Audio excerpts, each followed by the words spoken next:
Don't come in. Andrew Thompson's hand froze on his own front door as fingers wrapped around his wrist and yanked him backward into shadow. Ashley Brown's breath came fast against his ear, her voice barely a whisper but sharp as broken glass. Stay quiet. Please. Just trust me. Through the crack of his bedroom door, Andrew heard his wife's laugh, light and easy, the way it sounded when she thought no one important was listening. Then a man's voice, familiar in a way that made Andrew's stomach drop. That dose should have finished him by now. Andrew's knees almost gave out. His wife's reply came calm, annoyed even, like she was discussing a late package delivery instead of his life.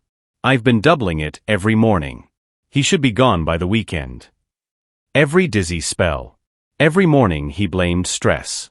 Every green smoothie she made with that concerned smile. It all snapped into focus like a photograph developing in poison. Ashley didn't give him time to process. She pulled him toward the back entrance, moving through his own house like a fugitive. Because that's what he'd just become. A ghost in the home that was supposed to bury him. Maybe you've walked past someone today without really seeing them. Someone who cleans your space, delivers your food, holds the door. We all do it. But this story is about the moment Andrew stopped walking past. And if you've ever ignored a warning because it came from someone you didn't think mattered, hit that subscribe button. Because what happens next might just change how you see the people you don't see. Let me take you back 3 weeks. Before the hallway. Before the whisper. Before Andrew realized his entire life was built on a lie someone else was ready to cash in. Andrew Thompson wasn't the kind of billionaire you'd recognize walking down the street. No flashy cars parked outside nightclubs. No scandal headlines or reality TV gigs. He built his empire the old-fashioned way, infrastructure contracts, defense consulting, the kind of work that moves policy from boardrooms most people will never see. He lived in Spring Valley, one of those DC neighborhoods where the houses hide behind gates and the driveways don't crunch when you pull in. From the outside, Andrew's life looked like the finish line everyone's chasing. A respected marriage. Political influence without the public mess. Wealth that whispered instead of shouted. But for the past 3 weeks, something had been breaking down inside him. Headaches that came without warning. Dizziness in the middle of board meetings. Hands that shook when he signed contracts. His doctors ran tests and found nothing. His wife held his hand and told him to slow down, rest more, let her take care of him. He believed her. Because why wouldn't he? The only person who didn't believe it was Ashley Brown. Ashley had worked in Andrew's home for 3 years, and in that time, she become part of the furniture. Not in a cruel way. Just in the way domestic workers often do. Seen when needed. Invisible the rest of the time. She cleaned the rooms Andrew forgot existed. She restocked the pantry with things he never thought about. She moved through his life the way infrastructure works, essential but unnoticed until something breaks. But Ashley wasn't just cleaning. She was watching. She noticed the timing. How Andrew's sickness always followed the mornings his wife prepared breakfast. How the dizziness hit hardest after those green smoothies made with so much care. How his wife's concern never quite looked like worry, more like someone checking a timer. Ashley didn't say anything at first. Because who listens to the maid? Who believes the help when they suggest something's wrong in a marriage that looks perfect from every angle? But 3 weeks of watching turned into certainty. And certainty turned into a choice. The day Andrew came home early, unannounced, no driver, no security detail, just instinct pulling him back, Ashley was in the hallway folding laundry. She heard the bedroom door close. Heard the voices. And when Andrew's key turned in the front lock, she didn't think. She just moved. She grabbed him. Pulled him into the shadows. And saved his life before he even knew it needed saving. Because sometimes God doesn't send a miracle wrapped in gold. Sometimes he sends it in yellow cleaning gloves, with a steady hand and a courage that comes from knowing what it means to be overlooked. And dismissed. And still choose to do the right thing anyway. Now let me show you what happened next. Because surviving that hallway was only the beginning. Ashley's grip on Andrew's wrist didn't loosen. She pulled him deeper into the hallway closet, between winter coats that smelled like cedar and a life he suddenly didn't recognize.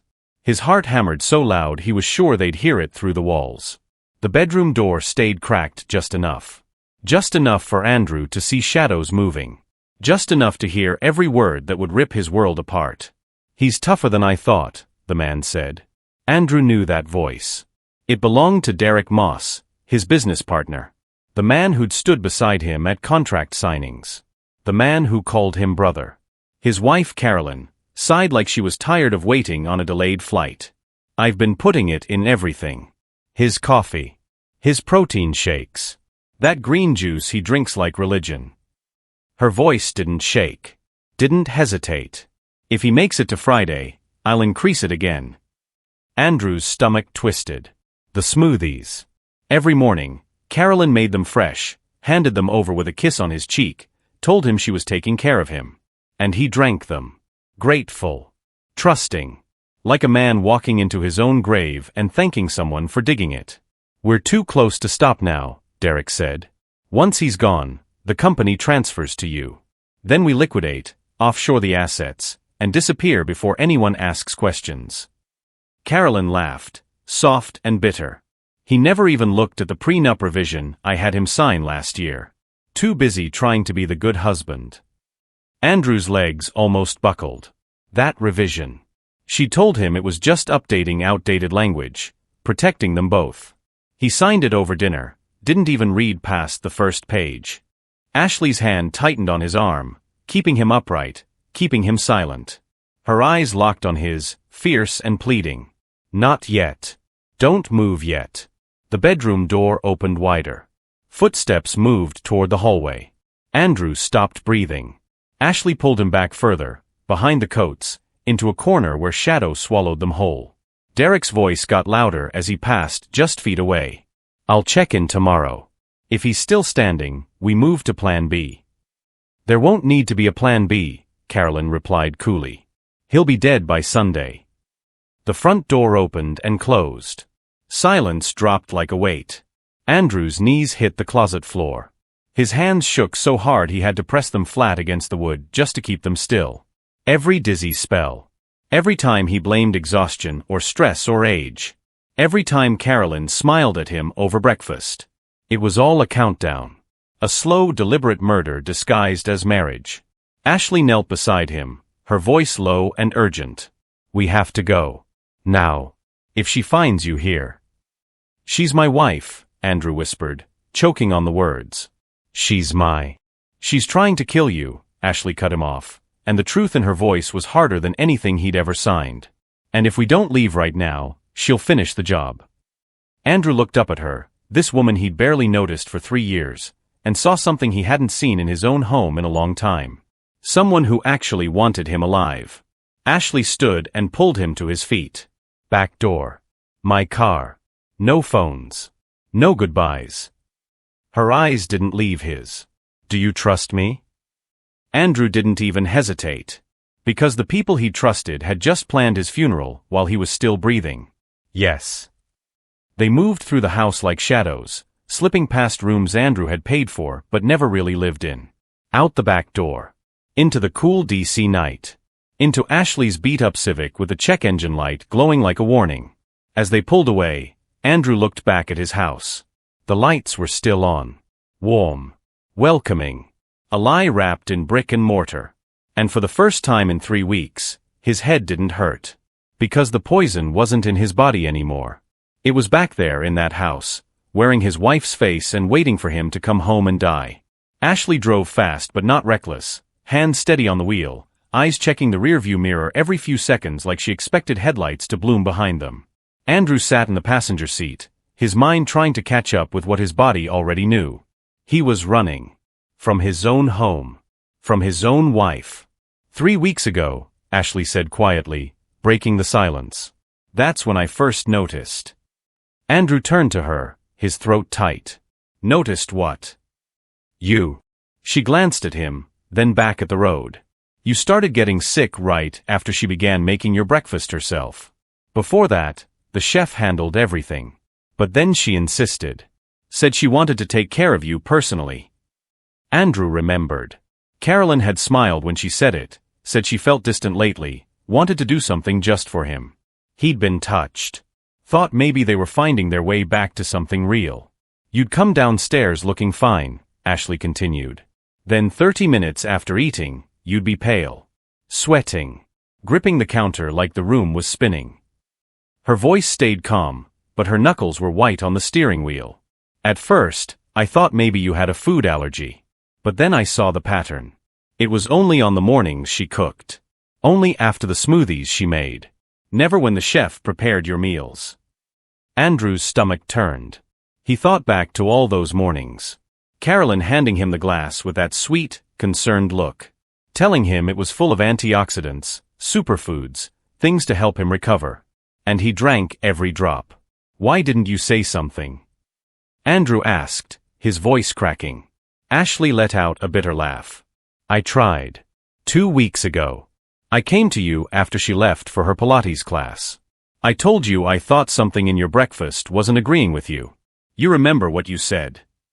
Andrew closed his eyes. He did remember. Vaguely. He'd been distracted, reviewing a contract. He'd barely looked up. I told you I was fine. You told me not to worry about things that weren't my concern, Ashley corrected, her tone soft but unflinching.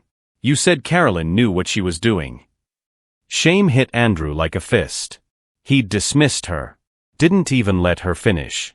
Because she was the maid, and what could the maid possibly know about his health, his marriage, his life? I'm sorry, Andrew whispered. Ashley shook her head. You don't owe me an apology for not listening. You owe yourself one for not seeing. She turned down a side street, away from the main roads. After that, I stopped trying to tell you. I just started watching closer. I saw her put something in your drinks when she thought no one was looking. Saw her throw the empty bottles in the outside trash, not the kitchen one. I even went through the garbage one night after you went to bed. Andrew's breath caught. What did you find? Antifreeze remover. Small bottles. The kind you'd miss if you weren't looking for it. Her jaw tightened. That's when I knew. She wasn't just making you sick. She was trying to make it look natural. Slow. Like organ failure. Like stress finally caught up with you. Andrew's hands started shaking again. Not from poison this time. From rage. From grief. From the horrifying realization that the woman he'd shared a bed with for 8 years had been measuring his death in teaspoons. I started praying for you, Ashley said, her voice breaking just a little. Every night. I asked God to protect you. To wake you up before it was too late. And when you came home early today, I knew. That was the answer. Andrew looked at her, really looked at her, and saw the exhaustion in her face. The fear she'd been carrying alone for weeks. She could have stayed quiet. Could have let it happen. She had nothing to gain from saving him and everything to lose. Why? Andrew asked, his voice barely above a whisper. Why risk everything for me? Ashley's eyes filled with tears, but she didn't let them fall. Because nobody deserves to die in their own home while people who say they love them watch the clock. The car filled with silence. Heavy. Sacred. The kind that sits between two people when the truth is too big for words. Andrew realized something then, sitting in that cramped car with the check engine light glowing. He'd spent his whole life surrounded by people. Business partners. Politicians. Society wives. People who smiled and shook his hand and called him a friend.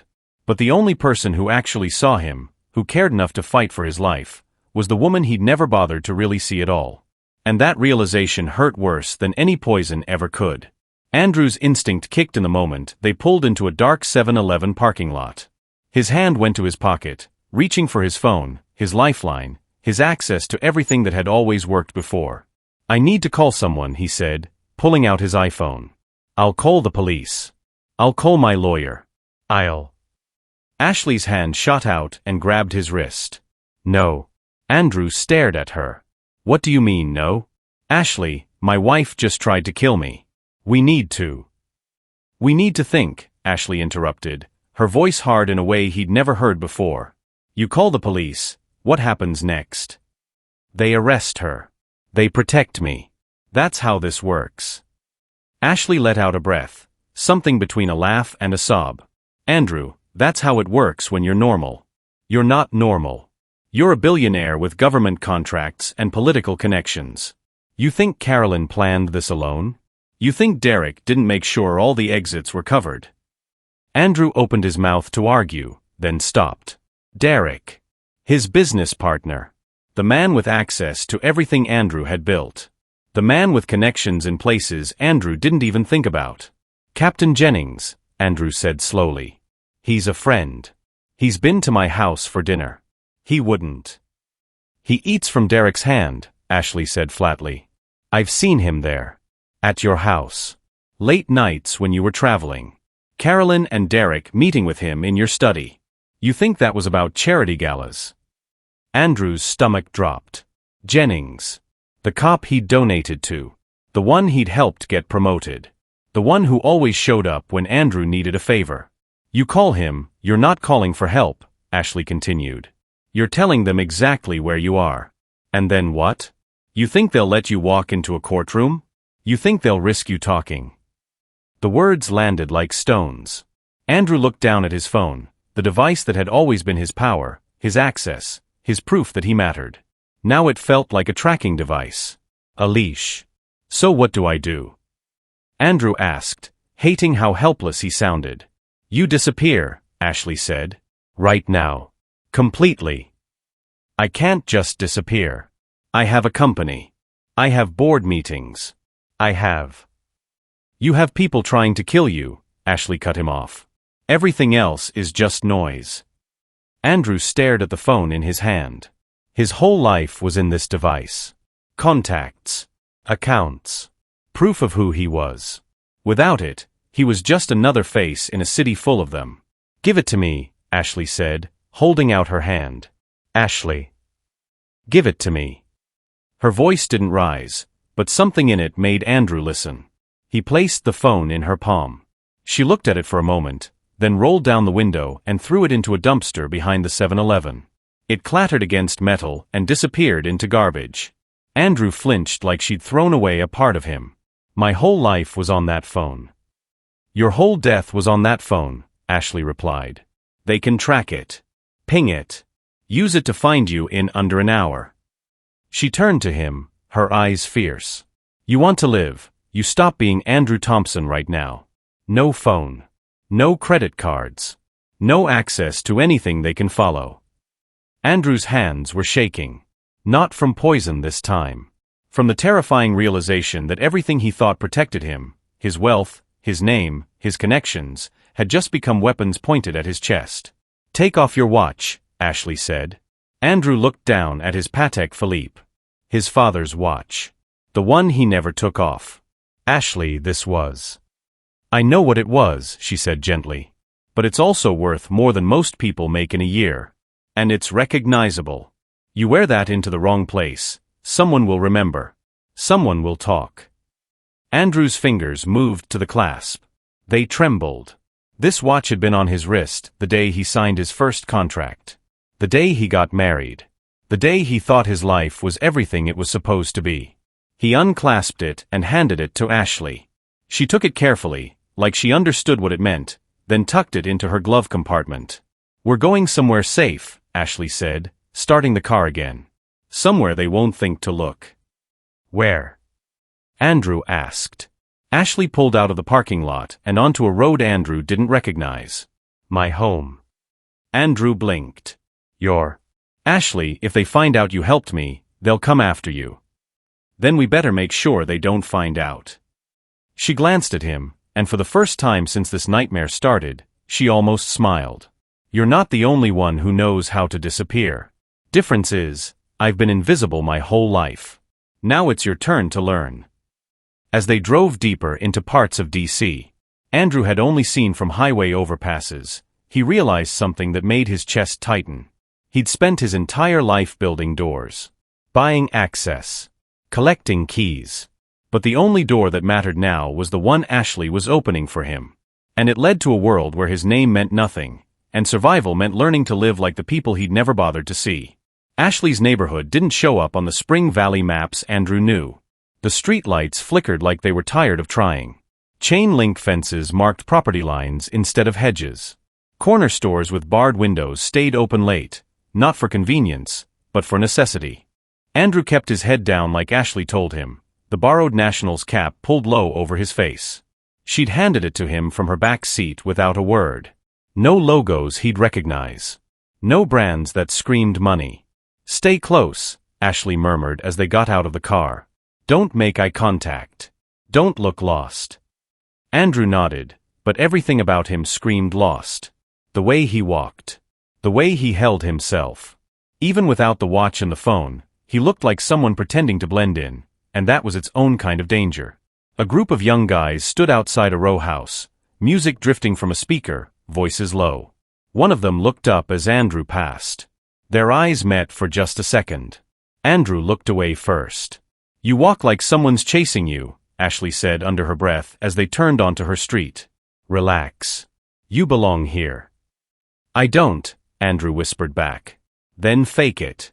Because looking scared makes you a target." Her house was small, wedged between two others that looked identical except for the color of the doors. Hers was blue. The paint was chipping, but the steps were swept clean. A small porch light buzzed above the door. Ashley unlocked 3 separate locks before pushing it open. Inside, the air smelled like lemon cleaner and something cooking earlier, maybe beans or rice. The furniture was old but cared for. A couch with a blanket draped over the worn spots. A coffee table with a Bible sitting next to a stack of mail. Pictures on the wall, family Andrew didn't recognize, smiling at moments he'd never know. "Sit," Ashley said, locking the door behind them.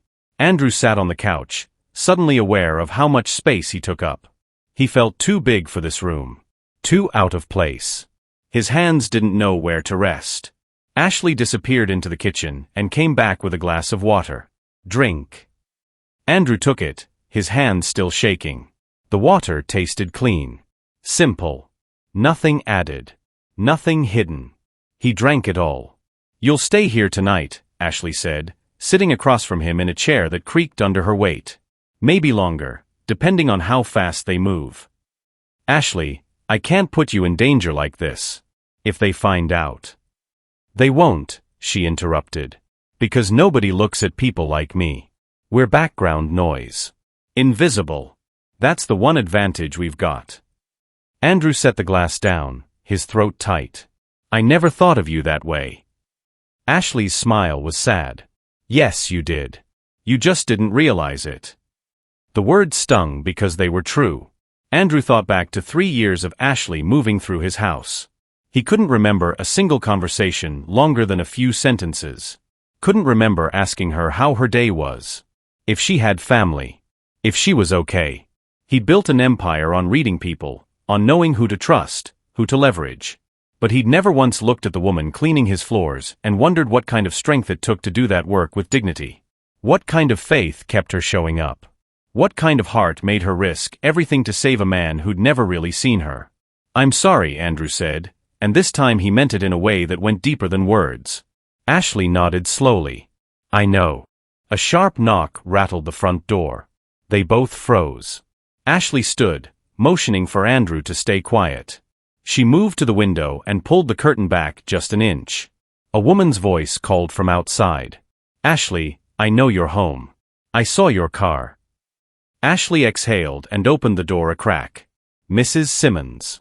It's late. I heard you come in with someone." The woman's voice was curious, not threatening. "You got company?" "Just a friend," Ashley said smoothly. "Needed a place to crash for the night." A pause. "You be careful, baby. This neighborhood got eyes." "I know. I will." The door closed. Ashley locked it again, all 3 locks. She turned back to Andrew, her face tight. "That's the first problem. People notice what's different. You being here is different." Andrew's chest tightened. "I'll leave. I'll figure something else out." "No." Ashley shook her head. "You leave now, you're dead by morning. We just have to be smarter." She sat back down, thinking. "You stay inside. No windows. No noise. I'll tell the neighbors you're my cousin from out of town. People around here mind their business if you give them a reason to." Andrew nodded, feeling the walls close in. This was his life now. Hiding in a house smaller than his closet. Depending on a woman who owed him nothing. Trusting strangers not to ask too many questions. He'd always thought power meant control. Meant options. Meant doors opening wherever he walked. But sitting in Ashley's living room, stripped of everything that made him Andrew Thompson, he finally understood what power really was. It was Ashley standing between him and death without hesitation. It was neighbors who kept their mouths shut because loyalty meant something here. It was surviving in a world that didn't promise safety, just a chance to see tomorrow. Andrew had been rich his whole life. But tonight, in this small house with chipping paint and triple locks, he realized he'd been poor in every way that mattered. And the only person wealthy enough to save him was the woman he'd never paid attention to until it was almost too late. Andrew woke up on Ashley's couch drenched in sweat, his head pounding like something was trying to claw its way out from the inside. The room spun when he tried to sit up. His stomach twisted, and he barely made it to the bathroom before he got sick. Ashley appeared in the doorway, calm, like she'd been expecting this. She handed him a damp towel and a glass of water. "It's the poison leaving your system," she said quietly. "Your body's been fighting it for weeks. Now it's trying to push it all out at once." Andrew pressed the towel to his face, his hand shaking so hard he could barely hold it. "How long will this last?" "I don't know," Ashley admitted. "But you're still breathing. That's what matters." She helped him back to the couch, and Andrew collapsed onto it like his bones had given up. Every part of him hurt. His muscles ached. His head throbbed. Even his thoughts felt slow and heavy, like his brain was wading through mud. Ashley pulled a blanket over him. "I called in sick to work. Told them I had the flu. They won't expect me at your house for at least a few days." Andrew looked up at her through blurred vision. "You're losing money because of me." "I'm keeping you alive," Ashley corrected. "Money comes back. You don't." She disappeared into the kitchen, and Andrew heard the sound of cabinets opening, water running, something being stirred. When she came back, she had a bowl of soup, plain, nothing fancy, just broth and soft vegetables. "Eat," she said, sitting beside him. "Small bites. Your stomach's a mess right now." Andrew took the spoon with shaking hands and managed a few sips. It was warm. Simple. The kind of thing Carolyn would have never served him. The kind of thing that somehow felt like the first real meal he'd had in weeks. "You didn't have to do this," Andrew said, his voice hoarse. Ashley looked at him with tired eyes. "Yes, I did." "Why?" She was quiet for a long moment, her hands folded in her lap. When she finally spoke, her voice was soft but steady. "Because 3 years ago, I was about to lose my son." Andrew blinked, surprised. He didn't even know she had a son. "He got sick," Ashley continued. "Real sick. Pneumonia. I didn't have insurance. Couldn't afford the hospital. I tried everything, free clinics, payment plans, nothing worked." Her voice cracked just a little. "I thought I was going to have to watch my baby die because I couldn't save him." Andrew's chest tightened. "Then one day, you left an envelope on the kitchen counter. Remember?" Andrew shook his head. He didn't. It was right before Christmas. You'd just gotten a big contract. You were in a good mood. You left a bonus for the staff. $2,000. Ashley's eyes filled with tears, but she smiled through them. "You probably don't even remember writing that check. But that money saved my son's life. I got him into the hospital that same night. They treated him. He made it." Andrew's throat closed up. He didn't remember. It had been just another check. Just another gesture he didn't think twice about. "So when I saw what was happening to you," Ashley said, her voice stronger now, "I couldn't just walk away. You gave my son a future without even knowing it. The least I could do was make sure you got one too." Andrew couldn't speak. He just sat there, soup cooling in his hands, tears burning his eyes. All this time, he'd thought he was alone. Thought nobody really cared if he lived or died. But Ashley had been carrying the memory of his kindness for 3 years. And when the time came, she didn't hesitate to return it. "Where is he now?" Andrew asked quietly. "Your son." Ashley's smile widened just a little. "With my sister in Baltimore. Safe. I didn't want him here while this was happening." Andrew nodded, understanding. She'd sent her son away to protect him. Just like she was protecting Andrew now. That night, While Andrew's fever raged and his body fought to survive, he drifted in and out of consciousness. At some point, through the haze, he heard Ashley's voice. Quiet. Steady. Praying. Lord, I know he's hurting. I know his body's weak. But please, let him make it through this night. Let him see tomorrow. He's got things to do still. People who need to know the truth. Don't let the poison win. Don't let the people who hurt him get away with it. Keep him breathing. Keep him fighting. And if you're listening, let him know you sent help before he even knew he needed it. Andrew's eyes stayed closed, but tears slipped down his face anyway. He'd spent most of his life not believing in much beyond numbers and contracts. But lying there in a stranger's home that somehow felt safer than his own, listening to a woman pray over him like he mattered, Andrew felt something break open inside him. Maybe God didn't show up the way people expected. Maybe he didn't send angels in white robes or voices from the sky. Maybe he sent single mothers working 2 jobs who noticed when something was wrong. Maybe he sent help in the form of people the world taught you not to see. And maybe, just maybe, Andrew had been saved long before he knew he needed saving. When morning came, Andrew's fever had broken. He was still weak, still shaky, but alive. Ashley sat in the chair across from him, her Bible open in her lap, eyes heavy from staying up all night. You made it, she said softly, relief flooding her face. Andrew looked at her, this woman who'd given up sleep, money, safety, everything, just to keep him breathing. We made it, Andrew corrected. And for the first time in weeks, he believed he might actually survive this. Not because of his wealth or his name or his connections, but because someone who had every reason to walk away chose to stay instead. That kind of loyalty couldn't be bought. And it was worth more than anything Andrew had ever owned. By the 3rd day, Andrew could stand without the room spinning. His hands still shook, but not as badly.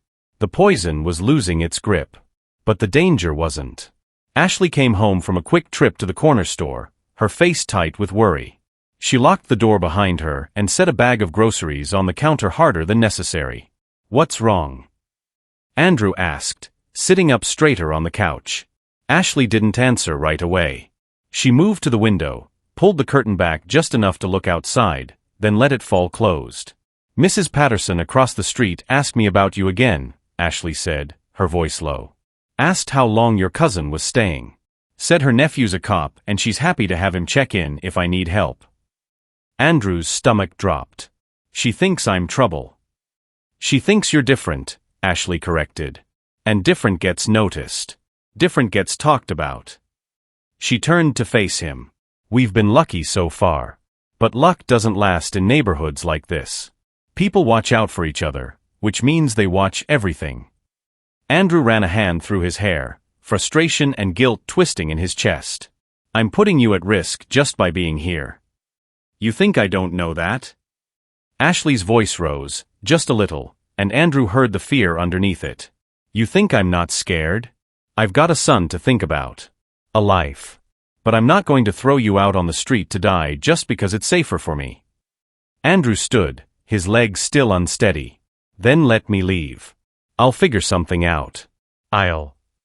You'll what? Ashley challenged. Go where? Do what? You can barely walk across the room without needing to sit down. You think you'll survive out there alone right now? Andrew didn't have an answer. Because she was right. He was weak. Vulnerable. Without her, he'd be dead within a day. I'm not leaving until you're strong enough, Ashley said firmly. But we have to be smarter. No more standing near windows. No noise after dark. And if anyone asks, you're recovering from surgery. That's why you're here. Andrew nodded, hating how powerless he felt. Hating that his survival depended on Ashley lying to her neighbors. Hating that his presence put her in danger every single second he stayed. That night, Andrew couldn't sleep. He lay on the couch staring at the ceiling, listening to the sounds of the neighborhood. Dogs barking. Cars passing. Voices drifting through thin walls. Sounds he'd never paid attention to before because they were part of a world he never had to live in. He thought about Carolyn. About Derek.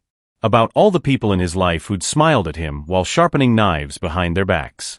And he thought about Ashley, who had every reason to let him die and chose to fight for him instead.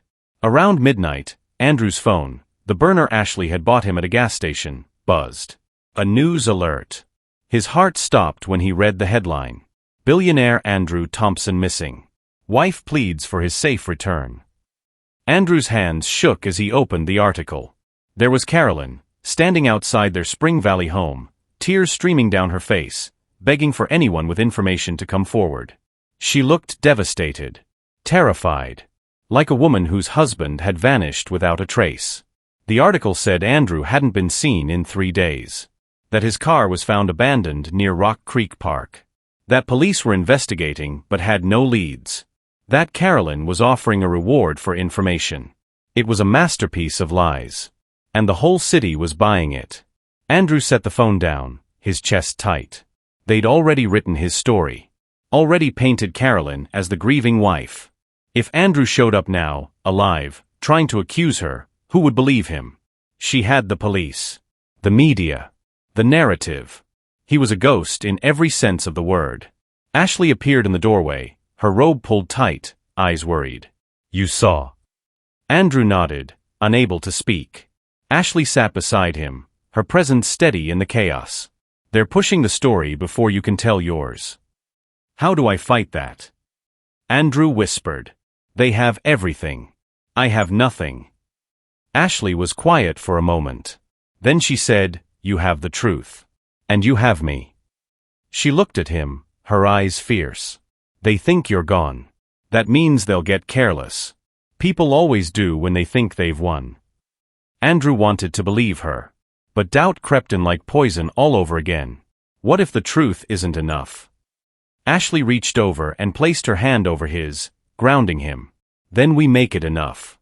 But first, you have to survive long enough to tell it. Andrew looked at her, this woman who'd become his anchor in a storm he didn't see coming. Why are you still fighting for me? Ashley's eyes softened. Because somebody has to. And because God didn't pull you out of that house just to let you disappear quietly. Her grip tightened. He saved you for a reason. Now we have to figure out what that reason is.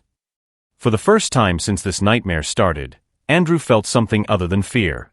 He felt purpose. Carolyn and Derek thought they'd buried him. Thought the story was over. But the truth was just getting started. And Andrew wasn't going to stay a ghost forever. The dead don't come back to haunt you. But the living? The living come back to tell the truth. And Andrew was going to make sure his truth was the loudest thing they'd ever heard. Even if it cost him everything he had left. Ashley's plan was simple. Dangerous. But simple.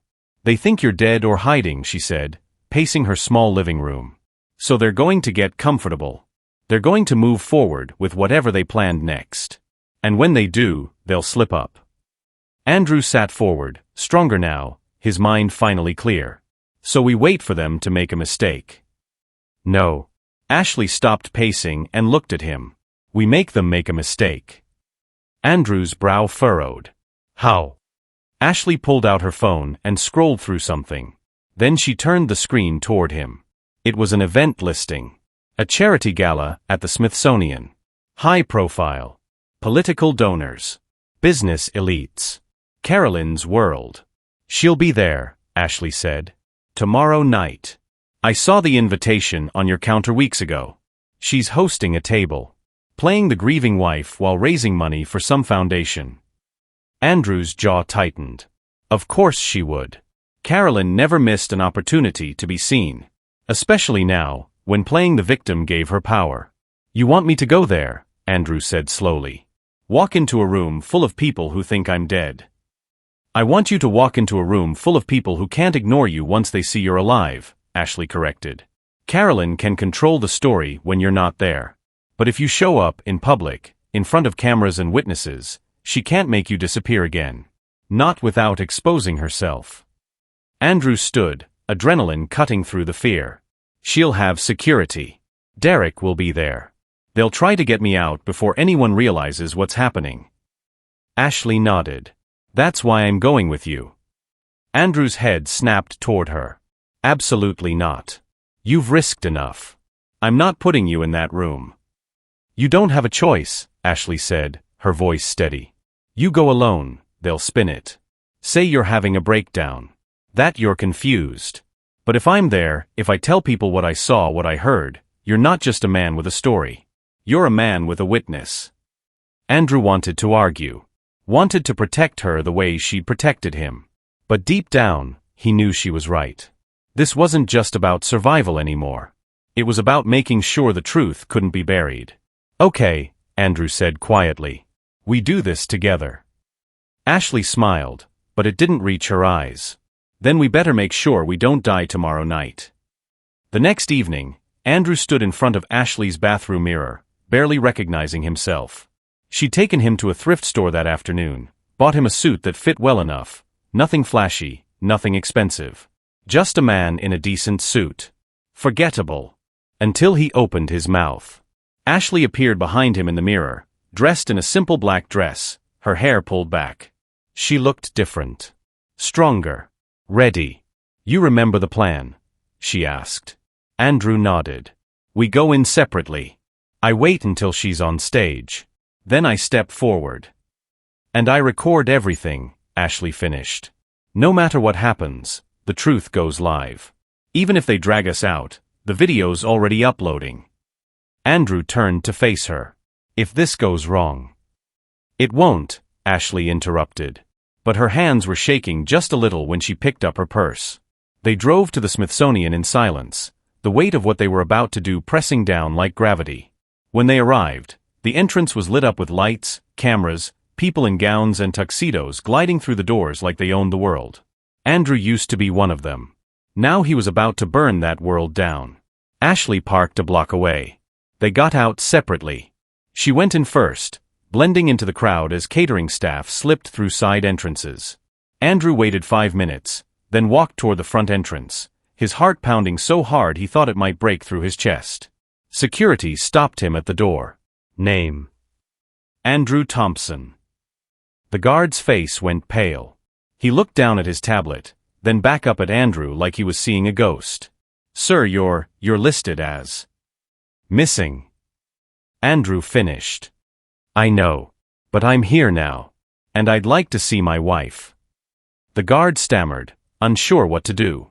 Before he could call anyone, Andrew stepped past him and into the grand hall. The moment he crossed the threshold, conversations started to die. Heads turned. Whispers spread like wildfire. And then Andrew saw her. Carolyn stood near the stage, holding a glass of champagne, laughing with a group of donors. She looked radiant. Confident. Like a woman who'd already won. Then her eyes landed on Andrew. The glass slipped from her hand and shattered on the marble floor. The entire room went silent. Andrew started walking toward her, each step steady, deliberate. People moved out of his way like they were watching a ghost walk through the living. Hello, Carolyn, Andrew said, his voice carrying across the silent hall. Carolyn's face went white. Then red. Then something cold and calculating. Andrew, she breathed, rushing toward him. Oh my God, where have you been? We've been so worried. Stop. Andrew's voice cut through her performance. Everyone in this room needs to hear the truth. Carolyn's eyes darted around, looking for Derek, for security, for anyone who could stop this. But it was too late. Cameras were already turning toward them. Phones were already recording. And in the back of the room, Ashley stood with her phone raised, capturing everything. Andrew looked at the crowd, at the people who'd once respected him, and said the words that would change everything. My wife tried to kill me. And I can prove it. The room erupted. But Andrew didn't stop. Because the truth, once it starts, doesn't stop until it's finished. And Andrew was just getting started. Chaos didn't come all at once. It started small. A gasp from somewhere in the crowd. A phone raised higher.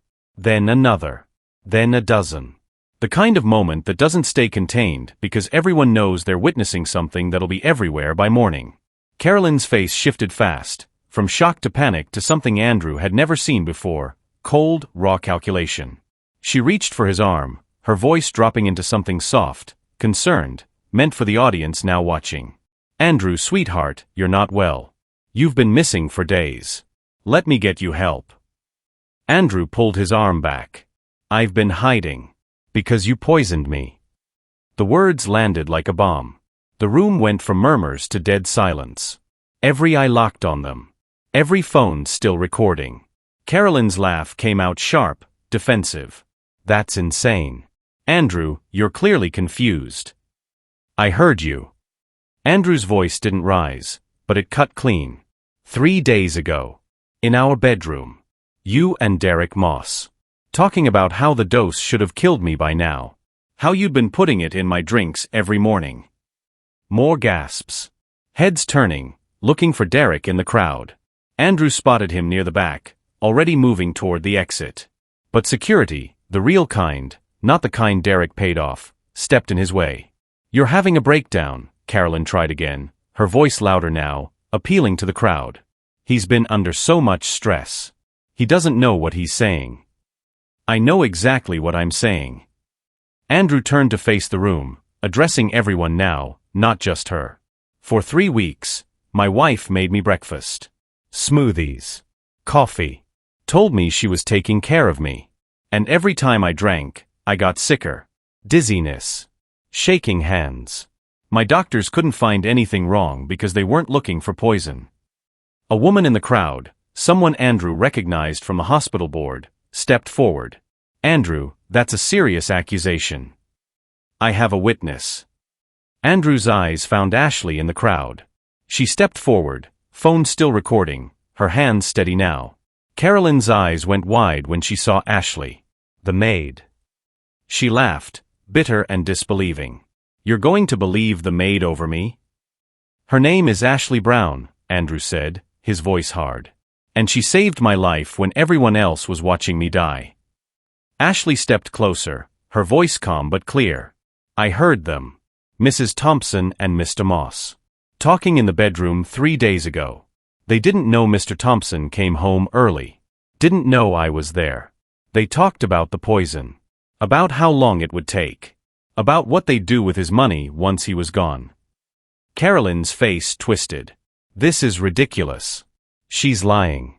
She's trying to. I have recordings, Ashley interrupted. She held up her phone. I started recording the moment I heard them talking. I have their voices. Their words. Everything. The room erupted. Reporters pushed forward. Security moved in. Carolyn stumbled back, her mask finally cracking completely. You can't prove anything, Carolyn hissed, her voice low and vicious now. It's your word against mine. You think anyone's going to believe. They already do. Andrew nodded toward the crowd. Every phone. Every camera. Every witness who just watched Carolyn go from grieving wife to cornered predator in under 5 minutes. Derek tried to run. He shoved past someone, made it 2 steps before security tackled him to the ground. His phone skidded across the marble floor. An officer picked it up, and Andrew saw the screen light up with messages. Dozens of them. Between Derek and Carolyn. Between Carolyn and someone at the police department. Between all the people who thought Andrew would be dead before he could talk. I want my lawyer, Carolyn said, her voice shaking now. Not with fear. With rage. You'll need one, a voice said from the entrance. Captain Brennan, not Jennings, stepped into the room with 2 detectives. Brennan was clean. One of the few Andrew knew Derek hadn't gotten to. Mrs. Thompson, Mr. Moss, you're both being detained for questioning regarding attempted murder and conspiracy. Carolyn's face went sheet white. You can't, this is. We can. And we are. Brennan looked at Andrew, something like respect in his eyes. Mr. Thompson, we'll need your statement. And Ms. Brown's. Ashley stepped beside Andrew, and for the first time in days, Andrew felt like he could breathe. As officers moved in, as Carolyn screamed about lawsuits and rights and how this was all a mistake, Andrew turned to Ashley. You saved my life. Twice now. Ashley's eyes were wet, but she smiled. 3 times if you count keeping you from eating gas station sushi yesterday. Andrew laughed. The sound cracked and raw and real. Around them, the crowd pressed in, questions flying, cameras flashing. But Andrew didn't care. Because the truth was out. The mask had fallen. And the people who tried to bury him were about to learn what happens when the dead come back to speak. Carolyn was escorted out in handcuffs, still screaming, still denying. Derek went quietly, his face blank, like he'd already accepted what came next. And Andrew stood in the center of the room, surrounded by strangers who suddenly saw him clearly for the first time. Not as a billionaire. Not as a name. But as a man who survived because someone cared enough to fight when no one else would. Later that night, after the statements, after the lawyers, after everything, Andrew sat in Ashley's living room again. The same couch. The same cracked coffee table. But everything felt different now. "They're going to come after you," Andrew said quietly. "Carolyn's lawyers. The media. Everyone who wants to spin this." Ashley nodded. "I know. I won't let them." Andrew looked at her, his voice firm. "I'm going to make sure everyone knows what you did. Not as my maid. As the person who saved my life when the people I trusted most wanted me dead." Ashley's eyes filled with tears. "I didn't do it for the recognition." "I know," Andrew said. "But you're going to get it anyway. Because the world needs to know that sometimes God sends angels in the form of people we overlook. And you're the proof." Ashley wiped her eyes and smiled. "So what now?" Andrew exhaled, long and heavy. "Now I rebuild. But different this time. Better." "How?" Andrew looked around the small room, at the life Ashley had built with so little, and realized it was worth more than everything he'd lost. "By paying attention," Andrew said. "By seeing people. Really seeing them. And by making sure the people who saved me never have to fight alone again."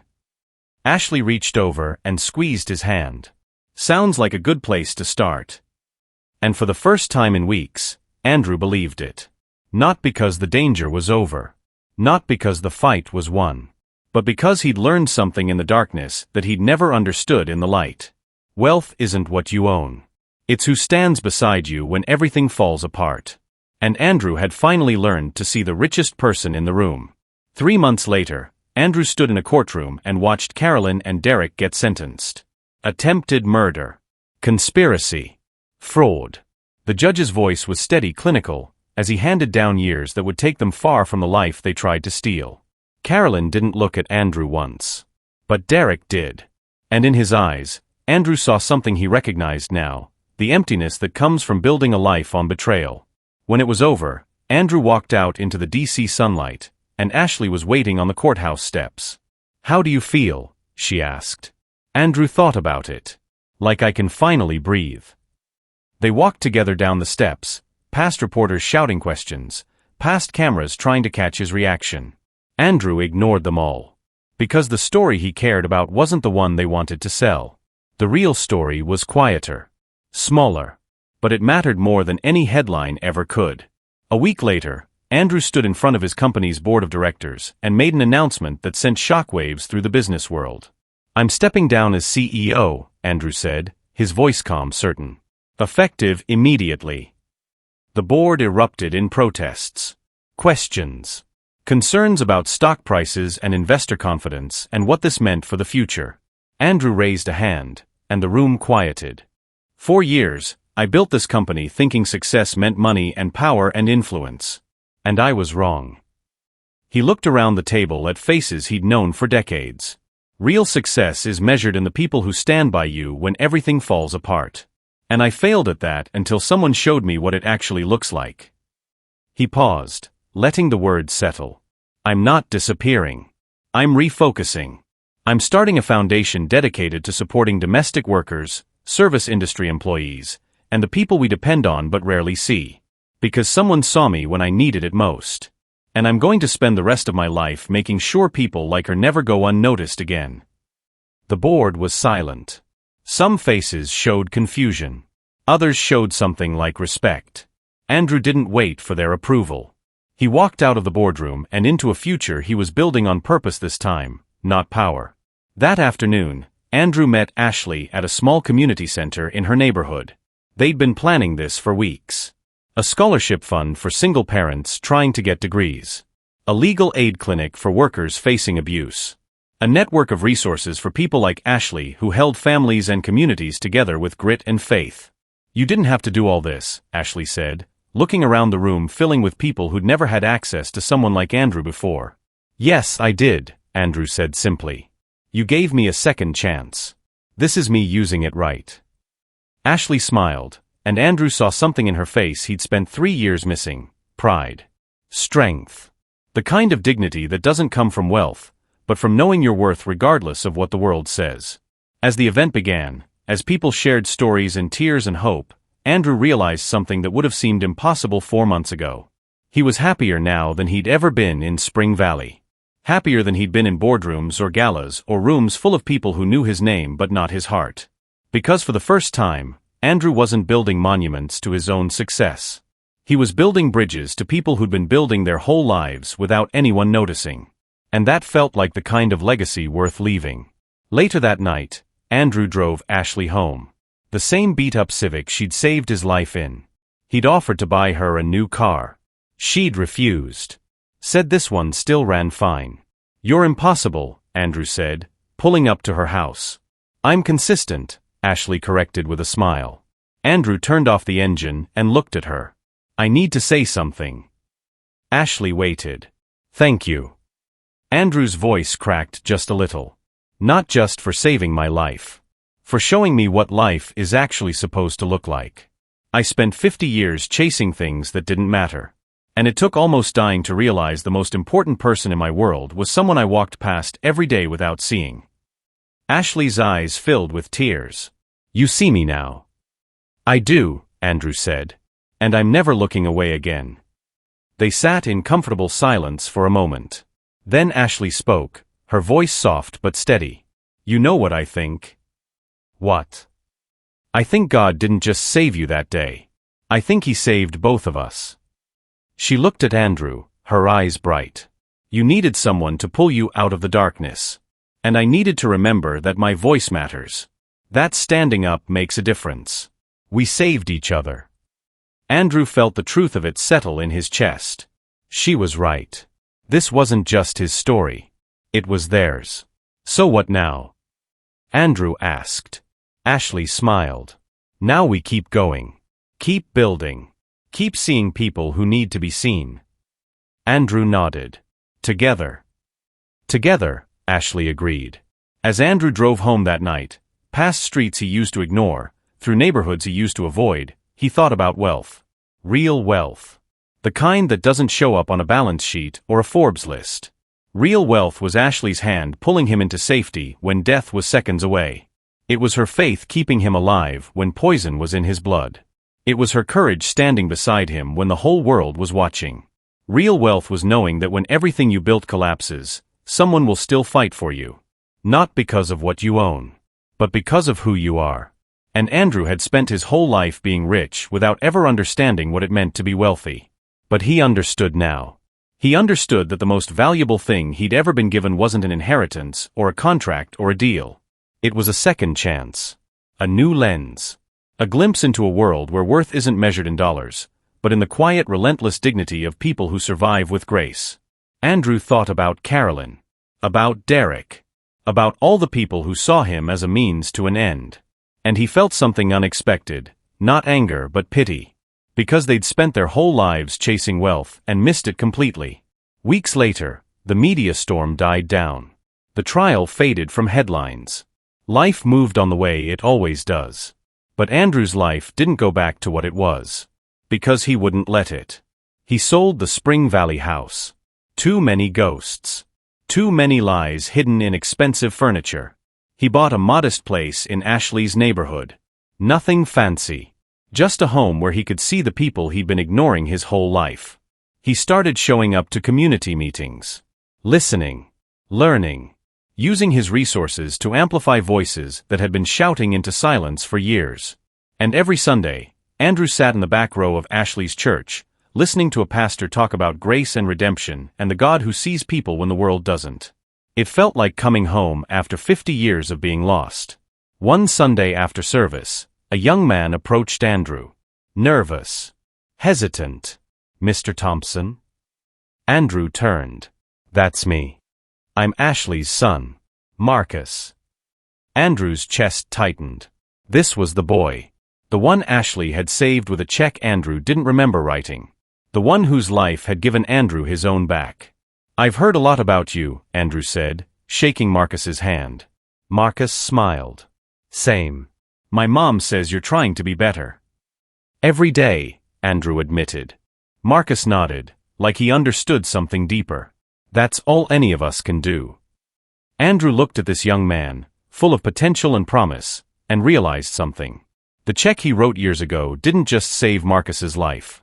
It created a ripple. Marcus survived. Ashley stayed strong. And when the time came, she was there to pull Andrew back from the edge. One act of kindness, thoughtless and small, had become a chain of grace that saved them both. "Your mom's a hero," Andrew said. Marcus grinned. "Yeah, she is." As they walked out of the church together, Andrew felt the weight of his old life finally lift. He wasn't the man who almost died in Spring Valley anymore. He was the man who learned to live by seeing the people around him. And that man had a future worth fighting for. Andrew and Ashley's fight didn't stop with a courtroom verdict.